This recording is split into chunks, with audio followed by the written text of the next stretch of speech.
Mabuhay Pilipinas! Maligayang pagbabalik dito sa aking channel, pero kung bago ka lang, pasuyo ng like and subscribe. Salamat agad! Ngayong araw ng Wednesday, September 25, 2024, kabayan, update lamang po tayo sa ating pong panahon.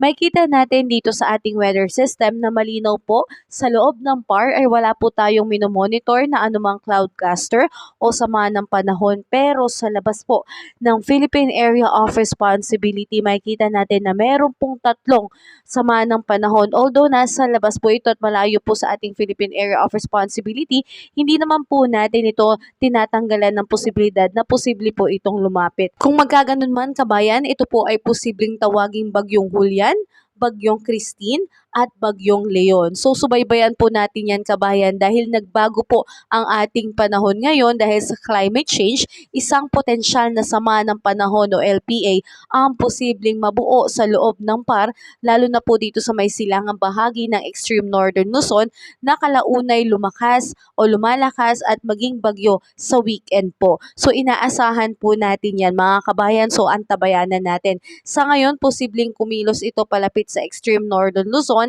at sa Taiwan, ngunit posible pa rin itong magbago sa mga susunod pang araw. At dahil nga po sa pabago-bagong panahon kabayan, yung na-announce na storm break na kung saan wala po munang bagyo na papasok hanggang katapusan ng Setyembre ay hindi na po mangyayari dahil meron nga pong namataan na posible pong bagyo na mabuo by weekend po. So atin po itong antabayanan at meron din pong nagbabadya na tatlong LPA sa labas ng Philippine Area of Responsibility. Kaya kabayan, ito po ay ating antabayanan dahil bago po matapos ang September ay meron pong bagyong hahabol na papasok po sa Philippine Area of Responsibility.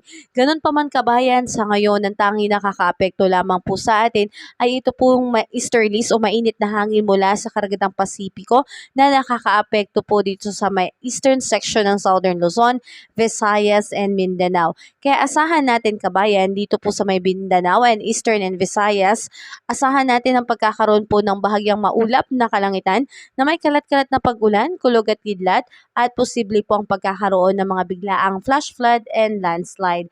Apektado rin po ng easterlies ito pong Bicol region, kaya asahan na makulimlim na kalangitan na may kasamang pag-uulan at kulog at kidlat. So po ay posibilidad rin po ng pagkakaroon din po ng flash flood and landslide. At dito naman po sa Metro Manila, although makakaranas po tayo ng mga pag-uulan lalo na sa hapon at sa gabi, ito po ay epekto naman po ng mga localized thunderstorm, kaya ugaliin po nating laging dalhin ang ating payong bilang pananggala sa biglaang buhos ng ulan. At dahil dyan kabayan, asahan natin na ngayong araw ang ating air temperature dito sa Lawag ay aabot po ng 32 degrees Celsius, Tuguegarao 34 degrees Celsius, Baguio 25 degrees Celsius, Metro Manila 33 degrees Celsius, Tagaytay 31 degrees Celsius at sa Legazpi po ay 32 degrees Celsius.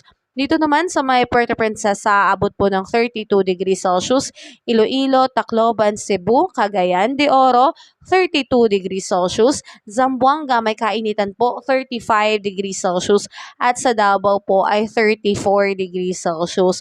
So mga kababayan, wala rin pong nakataas na gale warning signal sa anumang baybayin sa ating karagatan, kaya malaya pong makakapamalaot at makakapangisda ang ating mga kababayan dyan. So sulitin na po natin itong panahon na ito na kaya po natin o malaya po tayong mangisda dahil sa mga susunod pang araw kabayan, may banta po sa ating panahon. So subaybayan po natin ito kabayan at ipanalangin natin na itong mga nagbabadyang mga LPA at bagyo ay wag pong pumasok sa Philippine Area of Responsibility habang nasa labas pa lang po ay malusaw nawa. So ingat po tayo kabayan at asahan din po natin ang pagbabalik sa mga susunod na araw nito pong hanging hamihan na magdadala po ng malamig na hangin sa ating bansa.